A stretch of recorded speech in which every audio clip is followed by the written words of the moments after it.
Bab 1041. Pertahanannya juga luar biasa. Astrid merasa penghalang ini lebih kuat dari tameng pelindung ayahnya. Ketika David kembali dengan tubuh itu, dia melihat lebih dari selusin orang menyerang penghalang yang telah dia dirikan. Dia tersenyum menghina. Para pendosa Sangruil ini menganggap diri mereka terlalu tinggi.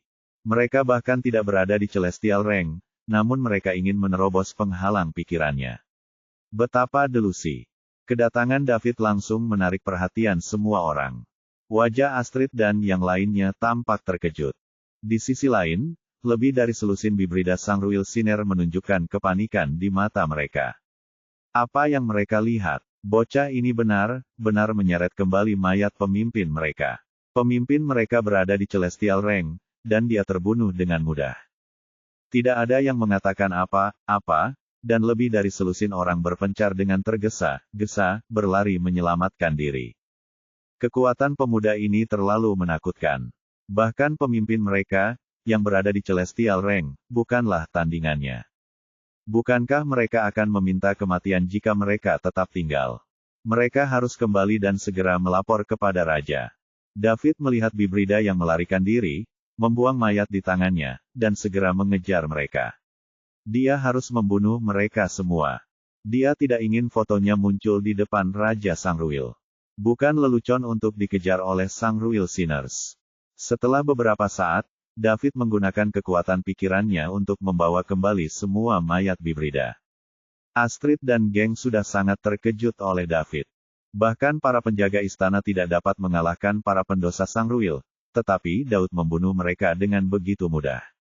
Dia terlalu kuat. David menghilangkan penghalang pikiran dan pergi ke Astrid dan gengnya. Di belakangnya adalah tubuh para pendosa Sangruil. Terima kasih banyak atas bantuanmu. Saya sangat berterima kasih kepada Anda. Bolehkah aku tahu namamu? Astrid membungkuk dan berterima kasih. Nama saya David Liddell, dan yang mulia, Anda tidak perlu terlalu sopan dengan saya. Bukan apa-apa, kata David acuh tak acuh. Begitu, David. Mungkin tidak ada apa-apanya bagi kalian, tapi bagi kami bertiga, itu adalah anugerah penyelamatan hidup yang tak terlupakan yang tidak akan pernah saya lupakan seumur hidup saya. Astrid berterima kasih lagi. Terima kasih atas tindakan anugerah penyelamatan hidup Anda, Tuan David. Petik 2. Emerald dan Ni Madrigal juga membungkuk pada saat bersamaan. David melambaikan tangannya dan bertanya dengan rasa ingin tahu, pernahkah Anda melihat bibrida ini sebelumnya, Yang Mulia? Anda baru saja mengatakan orang ini bekerja sama dengan binatang galaksi dan mengkhianati manusia.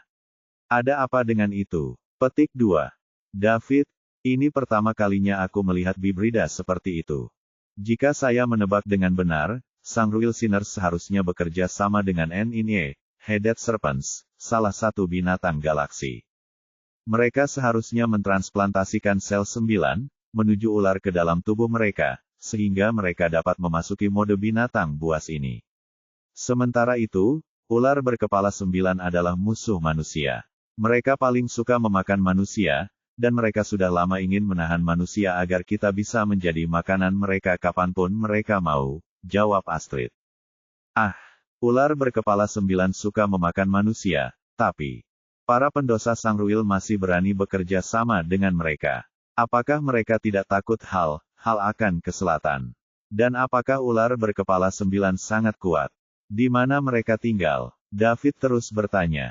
Para pendosa Sangruil dan kerajaan kita memiliki sejarah keluhan yang panjang. Mungkin mereka tahu bahwa balas dendam tidak ada harapan, jadi mereka memilih untuk bekerja sama dengan ular berkepala 9 untuk bertindak sebagai salam Maria. Mereka seharusnya mencapai semacam kesepakatan dengan ular berkepala 9. Jika mereka dapat menggulingkan kekaisaran dan menguasai seluruh Bima Sakti, mereka dapat menetapkan wilayah di Bima Sakti untuk yang terakhir. Adapun ular berkepala 9, menurut catatan sejarah, mereka suka memakan manusia yang paling, dan mereka sangat kuat. Mereka bahkan menduduki peringkat 10 besar di antara binatang galaksi. Mereka tinggal di galaksi lain di luar Bima Sakti, sebuah galaksi milik galaksi binatang yang disebut Bis Galaksi. Petik 2. Meskipun Astrid adalah putri kekaisaran Bima Sakti dan belum terlalu tua, dia dibina dengan hati hati oleh kaisar sejak kecil. Oleh karena itu, dia sangat berpengetahuan dan secara keseluruhan sangat cemerlang.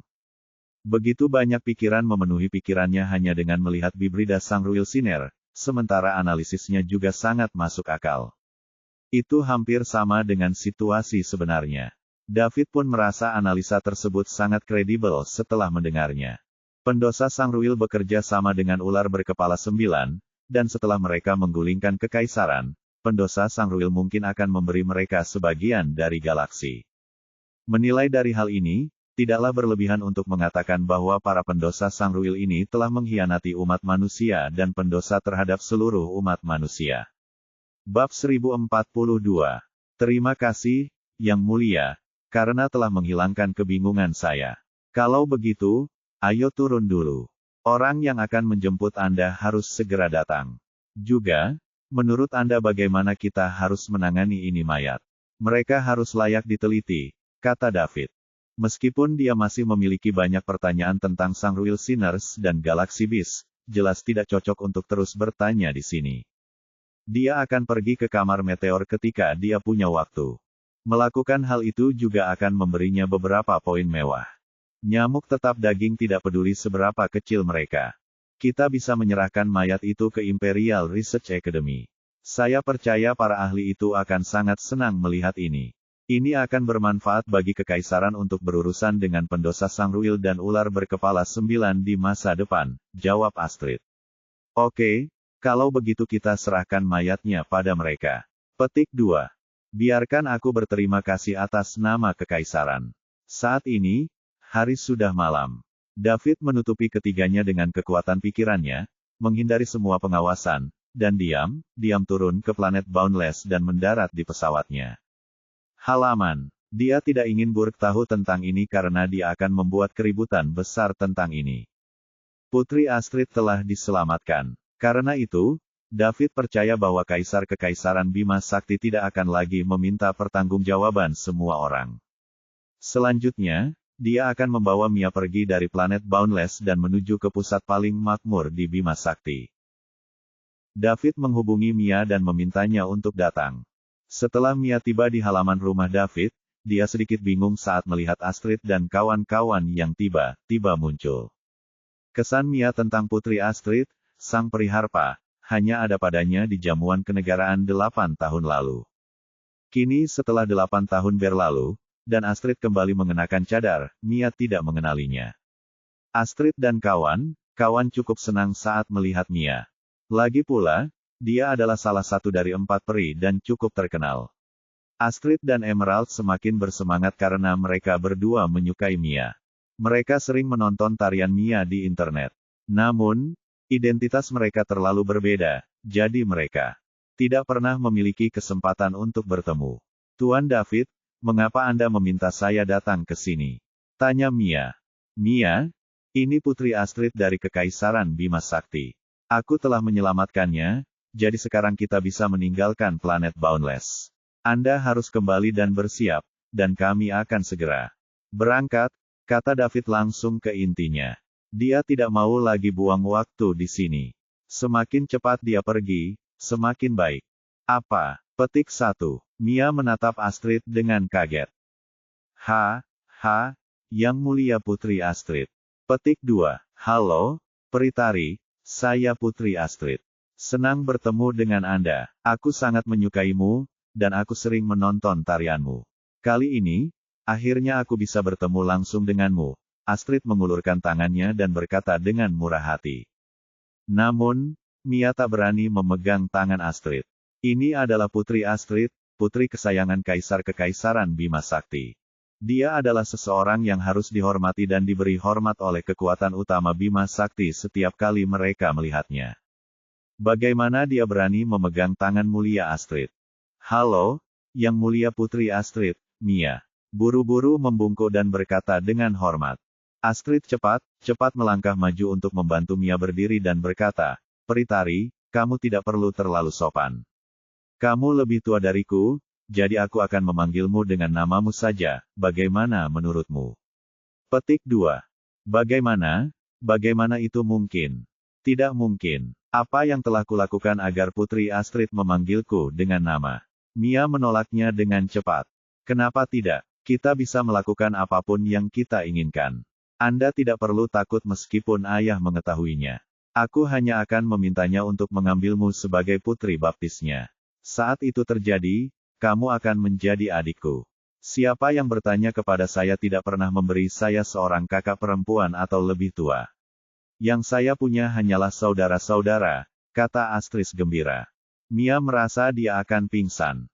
Minta Kaisar Kekaisaran Bima Sakti untuk mengambilnya sebagai putri baptisnya. Kalau begitu, bukankah statusku akan meroket? Siapa yang berani bernafsu pada tubuhku? Siapa yang berani memaksaku menari? Saya hanya akan menari untuk siapapun yang saya inginkan.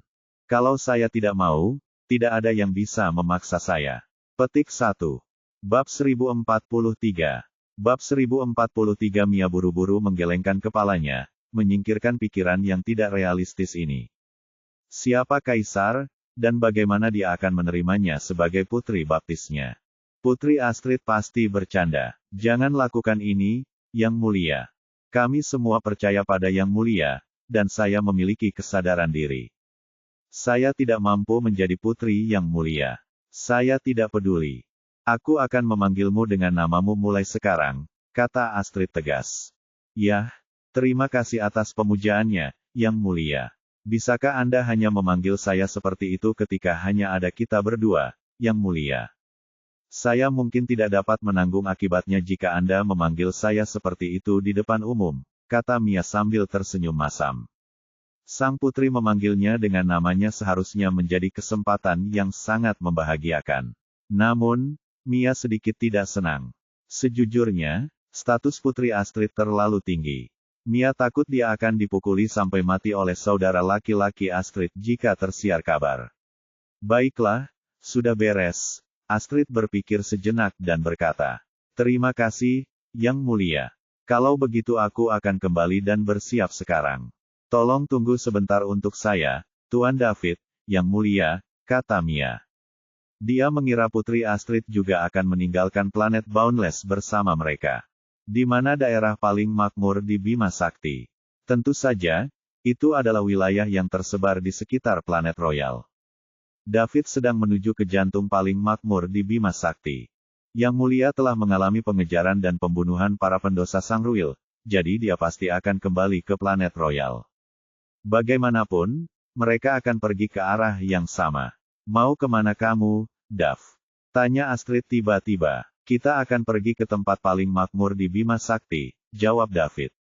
Bolehkah aku ikut denganmu, mau kemana, Yang Mulia? Aku akan kembali ke planet Royal, tentu saja. David memandang Mia dan bertanya, apakah itu sedang dalam perjalanan? Ya, tempat paling makmur di Bima Sakti. Mengelilingi planet Royal, jawab Mia. Apakah Anda tidak akan menunggu orang-orang Anda, Yang Mulia? Mereka seharusnya segera datang. Aku akan memberitahu ayah untuk menyuruh mereka kembali nanti. Selain itu, saya tidak akan aman di planet Boundless jika Anda pergi. Siapa yang tahu jika pendosa Sangruil akan datang lagi? Saya pikir saya akan lebih aman di sebelah David, jawab Astrid. David memikirkannya dan menganggap Astrid benar. Jika pendosa Sangruil mengirim seseorang untuk menangkap sang putri setelah dia pergi, bukankah usahanya akan sia-sia? Hanya lelaki tua di sebelah Fergus yang merupakan terlambat kosmos ranker di planet Boundless. Dia tidak akan mampu melawan pendosa Sangruil sama sekali. Ketika itu terjadi, Kaisar juga akan membuat masalah baginya. Selain itu, setelah interaksi singkat tersebut, David merasa bahwa Astrid adalah gadis yang cukup baik. Meskipun dia adalah putri kaisar yang paling dicintai dan dia memiliki status yang sangat tinggi, dia tidak mengudara. Selain David yang begitu kuat hingga menyelamatkannya, Astrid bahkan bisa dengan rendah hati menyapa Mia saat pertama kali bertemu dengannya. Ini membuktikan bahwa Astrid adalah putri yang mudah didekati. Sejujurnya, David juga tidak ingin melihat gerombolan menjijikan itu menangkapnya. Baiklah, kita akan pergi sebentar lagi, David setuju. Terima kasih, Daud. Saat kita berada di planet Royal, aku akan mengajakmu melihat semua hal indah di planet Royal, kata Astrid gembira. Bab 1044. Bab 1044 di luar planet tanpa batas, Octagon pergi dengan cepat. David dan rombongannya tentu saja berada di dalam kapal.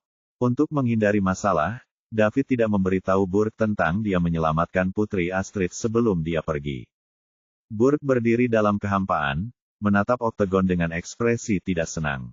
Dia tidak pernah bermimpi bahwa seseorang di Bima Sakti berani secara terbuka tidak mematuhi dan mengabaikan perintah Kaisar. David dengan terang-terangan memandang rendah Kaisar. David dan keluarga di belakangnya dikutuk tidak peduli siapa mereka. Ketika Kaisar mengejar masalah ini di masa depan, tidak ada yang bisa melindunginya. Burke sudah mengatakan semua yang harus dia katakan, dan dia juga ingin mempertahankan David untuk meningkatkan peluangnya untuk bertahan hidup. Tetapi David menolak untuk mendengarkannya dan pergi dengan paksa. David bahkan mengeluarkan niat membunuh, yang membuat Burke menjadi dingin, membuatnya tidak berani menghentikan David. Karenanya, dia hanya bisa melihat David pergi tanpa daya. Lord Burke, David berani tidak mematuhi dan mengabaikan perintah Kaisar. Anda tidak akan membiarkan dia pergi tanpa cedera, bukan? Bagaimana dengan keagungan kekaisaran di masa depan? Bagaimana dengan keagungan Kaisar? Kata Heathcliff dari satu sisi. Kamu tidak perlu memprovokasi saya. Saya tahu apa yang harus dilakukan. Burke menggonggong, menekan amarah di hatinya. Bagus. Kamu pasti merasakan niat membunuh yang baru saja dikeluarkan David, kan? Tanya Burke. Tentu saja, jawab Heathcliff. Bagaimana menurutmu? Apa kau yakin bisa mengalahkannya? Tidak, tidak. Bahkan seorang ranker kosmos terlambat sepertimu tidak percaya diri. Apakah itu berarti David juga setidaknya adalah kosmos ranker yang terlambat? Saya kira tidak demikian. Saya pikir David mungkin adalah ranker kosmos puncak. Apa? Ranker kosmos puncak? Bajingan itu. Dia meninggalkanku tanpa tinggal di sini untuk melawan para pendosa Sangruil bersamaku. Jika Putri Astrid mengalami bahaya, dia tidak akan bisa membebaskan dirinya dari kesalahan bahkan jika dia mati jutaan kali. Yang Mulia akan membunuh seluruh keluarganya. Tidak, saya harus memberitahu ayah saya tentang ini, teriak Burke. Seorang ranker kosmos puncak pergi begitu saja. Jika David bekerja dengan semua orang di planet Boundless, mereka mungkin bisa menghentikan Sangruil Sinners selama beberapa hari. Setelah itu, semua masalah mereka akan selesai saat ayah Burke tiba, namun, David pergi. Bukankah dia menghukum mati mereka semua? Burke merasa dia harus melaporkan hal ini kepada ayahnya Ramos secepat mungkin. Burke berbalik dengan cepat sementara Heathcliff masih menatap ke arah kiri Octagon. Dia tidak mengatakan yang sebenarnya kepada Burke. Pada saat itu, dia melihat David menatapnya dengan niat membunuh di matanya. Pandangan itu saja membuat Heathcliff merasa seperti telah jatuh ke dalam gua es. Bagaimana mungkin seorang ranker kosmos puncak memberikan perasaan ini kepada seorang ranker kosmos yang terlambat? David jelas merupakan sebagian dari Celestial Ranker. Namun, itu tidak masalah sekarang. Selama Burke mengatakan yang sebenarnya kepada ayahnya Ramos, David dan keluarganya akan dihabisi karena tidak mematuhi perintah Kaisar. Tidak masalah apakah dia seorang Celestial Ranker atau seberapa kuat kekuatan yang mendukungnya. Ini adalah kebenaran yang tak terbantahkan di Bima Sakti. David melumpuhkan Fergus dan menghancurkan harapan Heathcliff selama bertahun-tahun. Ketika David menunjukkan niat membunuhnya, Heathcliff tahu dia tidak memiliki kekuatan untuk membalaskan dendam Fergus. Kebetulan, Daud berani melanggar perintah Kaisar. Ini akan menjadi kesempatan terbaiknya. Jika dia melewatkan ini, Heathcliff bahkan tidak dapat menjamin apakah keluarga Callisto memiliki kekuatan untuk membalaskan dendam Fergus, menilai dari fakta bahwa David adalah sebagian dari Celestial Ranker di usia yang begitu muda. Sementara itu, David dan yang lainnya meninggalkan plan Boundless di Octagon, menuju ke tempat paling makmur di Bima Sakti, planet Royal. Putri Astrid telah memberitahu ayahnya, Kaisar Nimbus, bahwa dia aman dan dia tidak perlu mengkhawatirkannya. Bab 1045. Bab 1045 dia juga memberitahu Nimbus bahwa dia sudah dalam perjalanan kembali ke planet Royal dan akan segera tiba. Oleh karena itu, Nimbus dapat memanggil kembali orang-orang yang dia kirim. Nimbus tidak terlalu banyak bertanya. Sebaliknya, Dia hanya tertawa dan berkata bahwa dia tahu putrinya adalah orang yang sangat beruntung dan tidak akan mudah ditangkap oleh Sang Royal Sinners. Astrid terpengaruh oleh perkataan Sang Royal Sinners. Dia benar-benar ingin bertanya kepada ayahnya apakah dia pernah bertemu dengan Raja Sang Royal dan apakah dia terluka. Namun, sekarang bukan waktu yang tepat. Dia hanya bisa menunggu sampai dia kembali ke planet Royal dan menanyakannya secara langsung. Setelah Burke kembali ke planet Boundless, dia langsung menghubungi ayahnya, Ramos. Ketika panggilan masuk, sosok kasar Ramos muncul lagi. "Ayah, saya punya sesuatu untuk dilaporkan kepada Anda," kata Burke dengan hormat. "Kebetulan sekali, saya juga punya sesuatu yang sangat penting untuk diberitahukan kepada Anda juga," kata Ramos. "Ayah, kamu harus pergi dulu. Saya baru saja menerima pemberitahuan dari Yang Mulia bahwa Putri Astrid aman dan sedang dalam perjalanan kembali ke planet Royal. Jadi, Yang Mulia meminta kami untuk segera kembali. Anda tidak perlu khawatir bertemu dengan Sang Royal Sinners lagi, lakukan saja hal Anda sendiri. Putri Astrid aman dan sedang dalam perjalanan kembali ke planet Royal." Pikiran Burke menjadi kosong. Dia tidak tahu harus senang atau kecewa. Masuk akal bahwa dia harus bahagia. Lagi pula, kemungkinan dia akan mati dalam pertempuran melawan pendosa Sang Royal yang menakutkan hampir 99%. Namun, entah kenapa, saat Burke mendengar kabar bahwa Putri Astrid selamat, dia merasa sedikit tersesat. Dia telah mempersiapkan dirinya begitu lama untuk menghadapi ini. Sekarang, dia bahkan tidak punya kesempatan untuk berjudi. "Ayah, apakah kamu mengatakan yang sebenarnya?" tanya Burke. "Tentu saja, berita dari Yang Mulia tidak akan palsu," jawab Ramos. "Lalu bagaimana Putri Astrid lolos dari kejaran Sang Royal Sinners? Bukankah kelompok pendosa Sang Royal ini memiliki kekuatan tempur yang sangat kuat dan dapat dengan mudah menjatuhkan tim penjaga istana? Seharusnya tidak ada orang di sekitar Sang Putri yang bisa bersaing dengan mereka, kan? Jika ada, mereka tidak akan mengirim Anda ke sini dan meminta saya memikirkan cara untuk memastikan keamanan Yang Mulia. Aku juga tidak tahu tentang itu.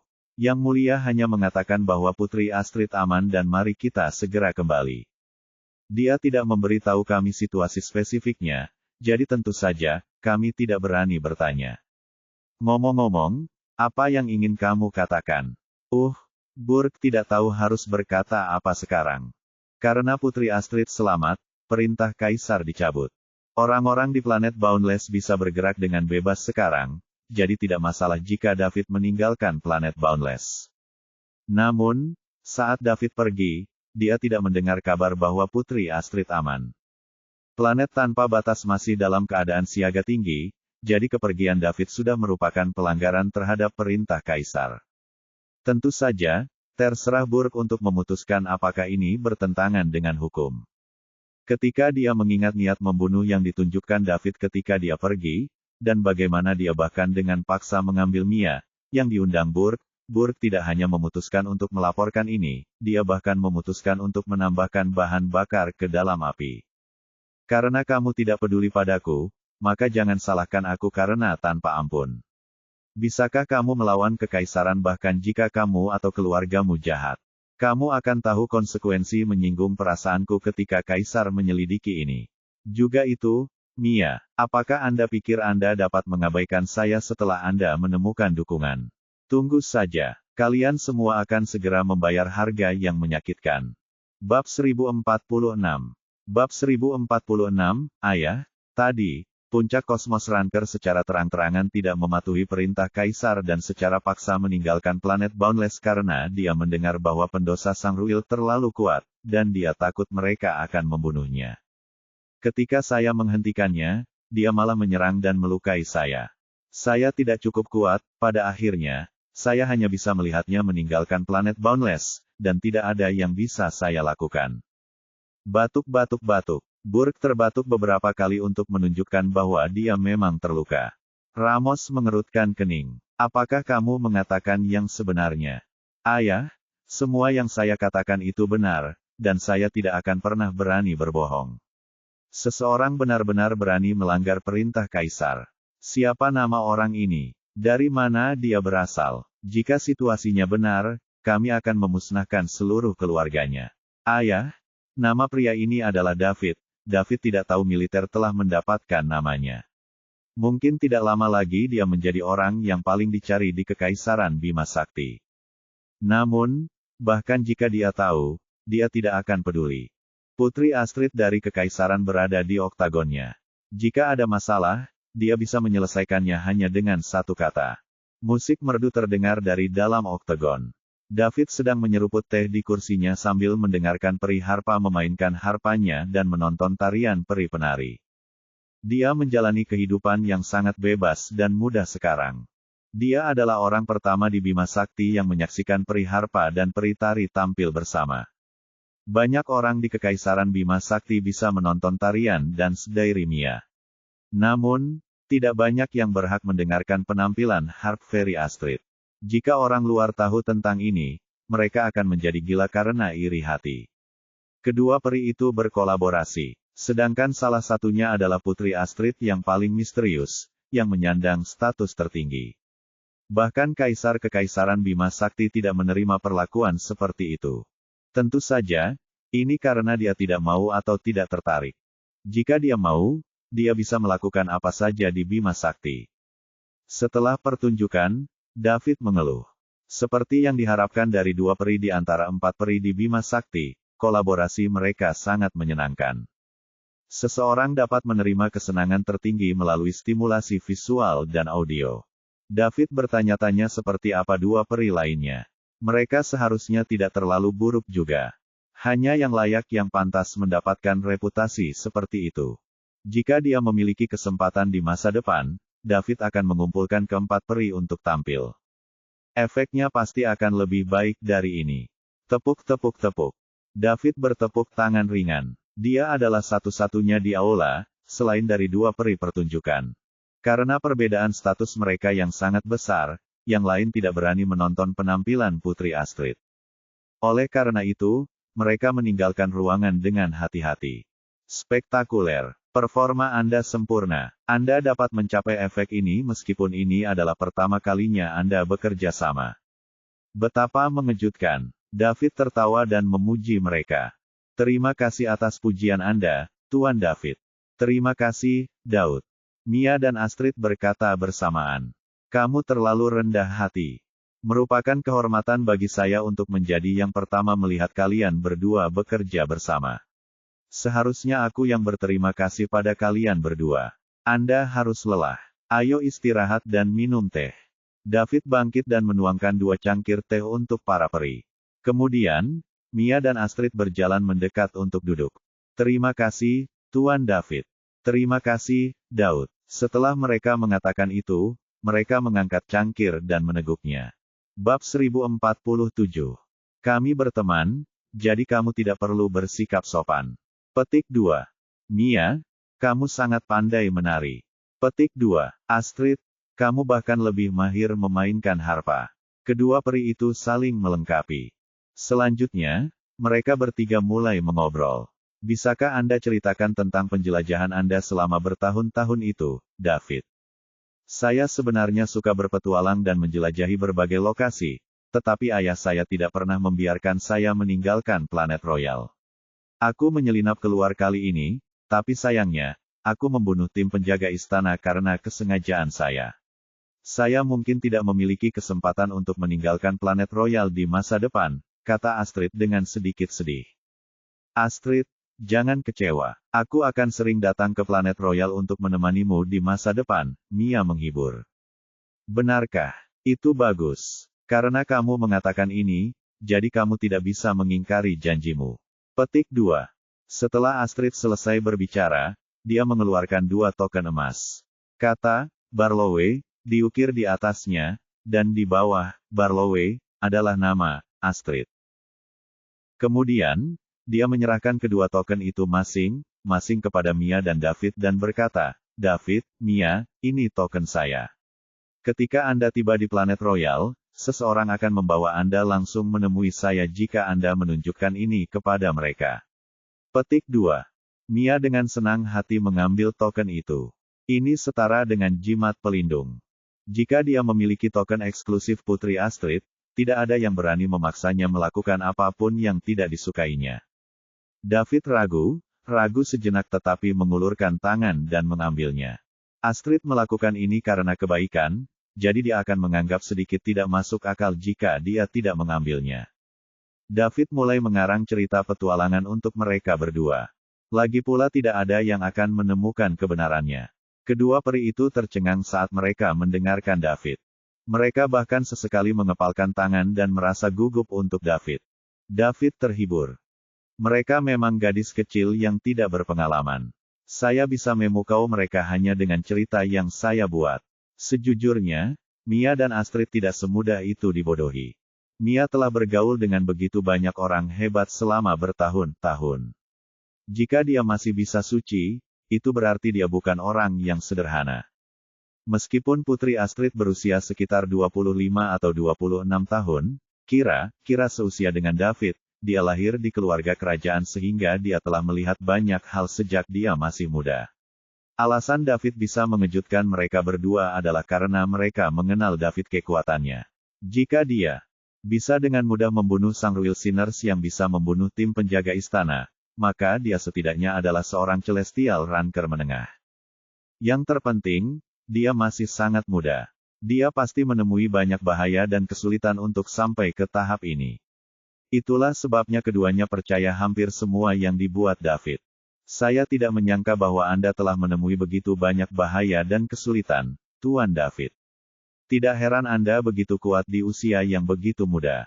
Aku sangat mengagumimu. David, kamu sangat luar biasa. Saya sangat mengagumimu juga. Anak dari keluarga aristokrat di kekaisaran tidak seperti kamu. Bahkan saudaraku tidak bisa dibandingkan denganmu, David. Petik 2. David merasa malu saat melihat kekaguman di kedua mata peri itu. Kebohongan ini sudah tidak terkendali, tapi untungnya, tidak ada yang tahu kebenarannya. Tidak apa-apa, alam semesta begitu besar dan Bima Sakti hanyalah sudut kecilnya, jadi kita harus memiliki visi yang lebih besar. Kita seharusnya tidak tinggal seperti katak di dasar sumur. Kita harus pergi menjelajahi sendiri Ter-Ions dan mengalami kondisi lokal dan kebiasaan setiap tempat. Ini selalu menjadi impian saya. Saat saya kuat, saya akan terus melakukan ini, kata David tenang. Astrid melihat ketenangannya yang tenang. Dia merasa sangat terkesan ketika dia membayangkan dia tetap tenang menghadapi setiap situasi, dan bagaimana dia secara bertahap menghindari bencana dan meningkatkan kekuatannya secara dramatis selama proses tersebut. Dia ingin memberitahu David untuk membawanya jika dia pergi lagi. Namun, dia tidak bisa melakukan itu dengan statusnya. Namun, jika David bersedia mengajaknya, Astrid merasa dia mungkin akan berusaha sekuat tenaga untuk bergabung dengannya. Bab 1048. Bab 1048 Planet Royal terletak di pusat Bima Sakti, sementara planet tanpa batas berada di ujung inti galaksi Bima Sakti. Meskipun berada di antara bumi dan planet kerajaan, mereka tidak berada di level yang sama. Alih-alih, ketiganya membentuk segitiga. Oleh karena itu, jarak dari planet Boundless ke planet Royal cukup jauh. Bahkan dengan kecepatan oktagon, butuh waktu hampir sebulan untuk tiba. Pada hari berikutnya, Mia dan Astrid datang ke David setiap hari untuk mengobrol. Mereka bahkan akan mengerjakan lagu yang berbeda bersama-sama untuk tampil untuk David. David benar-benar menikmati perlakuan kaisar. Namun, dia tidak menghabiskan banyak waktu untuk mengapresiasi penampilan kedua peri tersebut.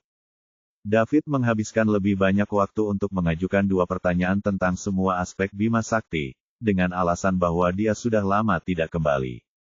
Sebagai putri Kaisar Nimbus dari Kekaisaran Bima Sakti yang paling disayang, Astrid mengetahui lebih banyak hal daripada seseorang yang tidak pernah ada seperti Mia. Lagi pula, keduanya sangat berbeda. Pendidikan mereka sejak kecil sama sekali tidak setingkat. Selama itu tidak melibatkan rahasia inti Kekaisaran Bima Sakti, Astrid akan mengetahui segalanya, dan dia juga akan memberitahu David segalanya. Sedangkan David seperti pusat data, menyerap segala macam informasi yang dilihat dan didengarnya. Dia bisa mengingat semua yang dia dengar dari 2 peri dan kamar meteor. Dia juga bisa melakukan itu karena dia memiliki kekuatan pikiran yang kuat. 10 hari berlalu dalam sekejap mata. Pada saat ini, sebuah nama muncul di situs daftar buronan Kekaisaran Bima Sakti. David Liddell. Itu juga di bagian atas daftar di tempat ke-98. Di tempat pertama adalah Molabate, Raja Penginapan Snagruil saat ini. Dia baru masuk dalam daftar beberapa hari yang lalu. Begitu masuk daftar, dia langsung menduduki peringkat pertama, menunjukkan berapa banyak pentingnya kekaisaran yang melekat padanya. Jika David bisa berada di peringkat ke-98, itu berarti dia juga buronan besar di kekaisaran sekarang. Begitu dia muncul, seseorang akan segera menyampaikan keberadaannya kepada militer kekaisaran. Siapapun yang melaporkan keberadaan penjahat yang paling dicari akan diberi hadiah besar. Jika mereka bisa menangkap David dan mengirimnya ke planet Royal, hadiah mereka akan meningkat 10 kali lipat. Wilayah Kekaisaran Bima Sakti terlalu besar. Beberapa orang selalu ingin mengambil kesempatan untuk melanggar aturan kekaisaran dan melakukan hal-hal yang merugikan orang lain. Demi keuntungan diri mereka sendiri. Terlebih lagi, Kekaisaran Bima Sakti memiliki tenaga kerja yang terbatas, dan itu tidak mungkin mengendalikan area seluas itu. Oleh karena itu, nama, potret, dan informasi detail dari orang yang dicari ini akan dicantumkan di situs daftar orang yang dicari dari Kekaisaran Bima Sakti. Beberapa orang berspesialisasi dalam pekerjaan ini. Mereka akan terus-menerus menonton situs web daftar orang yang dicari dan mencari nafkah dengan menangkap dan melaporkan penjahat yang dicari ini untuk mendapatkan hadiah dari Kekaisaran. Orang ini ada di seluruh Bima Sakti. Mereka memiliki nama resmi yang diberikan oleh Kekaisaran, pemburu bayaran. Pemburu bayaran bervariasi dalam kekuatan, mulai dari yang lemah hingga yang kuat. Namun, mereka semua memiliki satu kesamaan, mereka tidak ingin terikat dan suka kebebasan. Selain itu, kebanyakan dari mereka berasal dari angkatan rata-rata, jadi mereka tidak memiliki banyak latar belakang. Orang ini dengan demikian dikelompokkan bersama untuk membentuk tim pemburu hadiah yang kuat. Kelompok pemburu hadiah teratas bahkan tidak takut dengan pasukan keluarga besar tertentu, yang menunjukkan kekuatan mereka. Kelompok pemburu tidak hanya akan menangkap penjahat di daftar paling dicari, tetapi mereka juga berburu binatang buas, perompak luar angkasa, dan akan menjelajahi daerah yang tidak diketahui. Semua ini akan memberi mereka hadiah besar. Sejak nama David muncul begitu tinggi masuk dalam daftar orang paling dicari, dia menarik perhatian banyak pemburu hadiah. Dalam keadaan normal, semakin tinggi peringkat pada daftar orang paling dicari, semakin serius kejahatannya dan semakin besar kekuatannya. Jika demikian, maka hadiah secara alami akan lebih tinggi. Namun, David tampak sedikit berbeda. Menurut daftar orang yang dicari, David hanyalah seorang ranker kosmos puncak, mengendarai oktagon.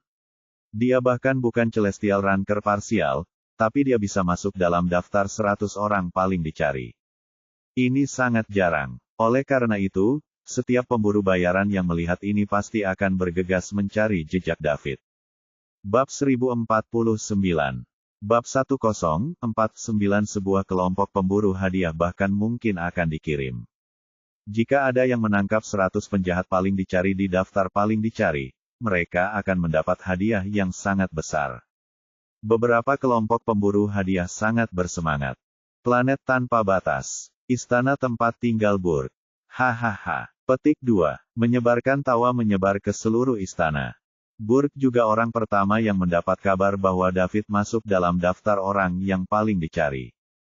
Ia langsung merasa lega dan tertawa saat melihat David di posisi ke-98. David, kamu dikutuk. Posisi ini cukup untuk mengingatkan kelompok pemburu hadiah besar. Anda tidak dapat melarikan diri sekarang. Inilah yang terjadi kalau kau tidak menganggapku serius, pikir Burg kejam. Karena David termasuk dalam daftar orang yang paling dicari, hal itu menunjukkan bahwa tuduhan David yang tidak mematuhi perintah kaisar telah terbukti. Namun, Burg tidak tahu kekuatan apa yang ada di belakang David, jadi dia tidak bisa mengambil tindakan sendiri. Begitu David tertangkap dan dikirim ke planet Royal, mereka akan punya cara untuk mengetahui siapa yang berada di belakang David. Pada saat itu, sudah waktunya bagi David untuk membayar harganya. Ketika Burke membayangkan seorang jenius yang tak tertandingi seperti David, yang merupakan ranker kosmos puncak di usia yang begitu muda, jatuh ke tangannya, dia sangat gembira. Karena dia tidak sehebat kakaknya, dia dianiaya oleh keluarganya sejak dia masih kecil, yang kemudian menyebabkan dia sedikit sakit di kepala. Burke membenci dan cemburu pada orang yang lebih berbakat darinya. Burke merasa hebat sekarang karena dia berhasil menjatuhkan seorang jenius yang tiada taranya. David tidak akan mendapatkan kesempatan untuk kembali lagi, tidak peduli seberapa kuat kekuatan di belakangnya.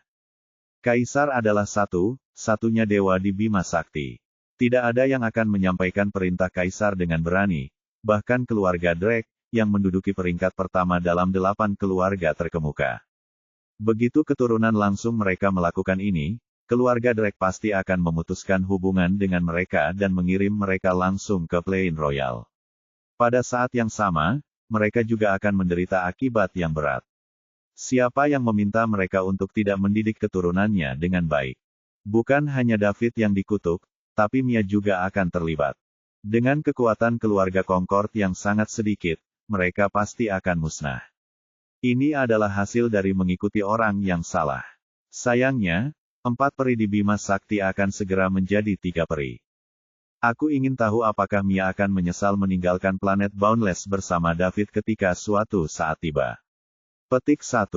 Burke meletakkan kakinya di atas meja dan berpikir dengan santai. Saat ini, dia ingin tahu seperti apa wajah David dan Mia jika mengetahui mereka masuk dalam daftar orang yang paling dicari. Mereka pasti akan merasa sangat menyesal. Sayangnya, sekarang sudah terlambat. Begitulah mereka bermaksud melakukan kejahatan karena tidak mematuhi Kaisar, tidak ada yang bisa menyelamatkan mereka kecuali kekuasaan Bima Sakti jatuh dan Kaisar mati. Apakah ini mungkin? Tidak mungkin. Burke menggelengkan kepalanya, kekuasaan Bima Sakti telah berada di Bima Sakti selama 10.000 tahun.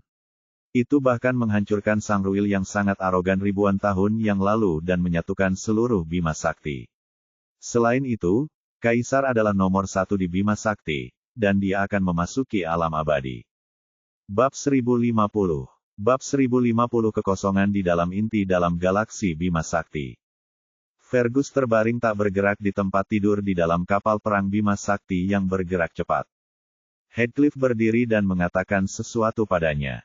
Kapal perang Bima Sakti adalah senjata strategis penting bagi keluarga Tufin, tapi mereka hanya punya 3.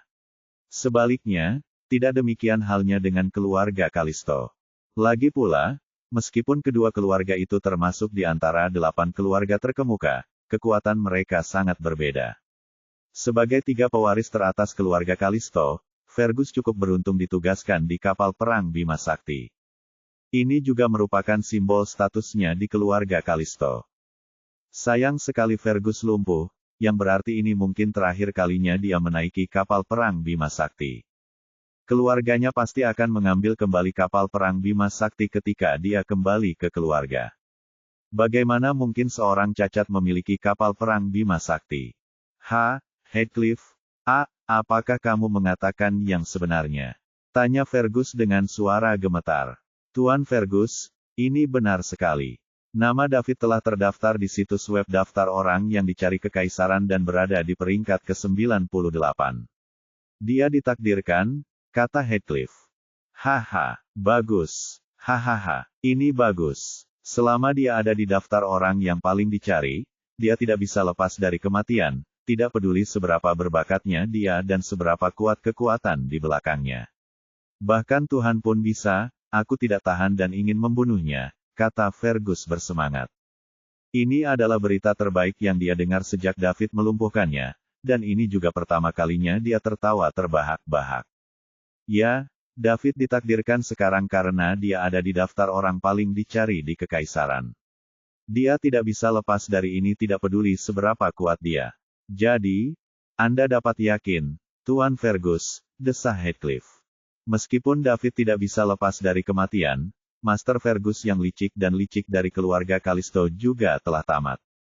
Pada akhirnya, dia jatuh dan terbakar karena seorang wanita. Jika bukan karena Mia, mereka tidak akan datang ke planet Boundless dan tidak akan bertemu dengan David, pembawa malapetaka.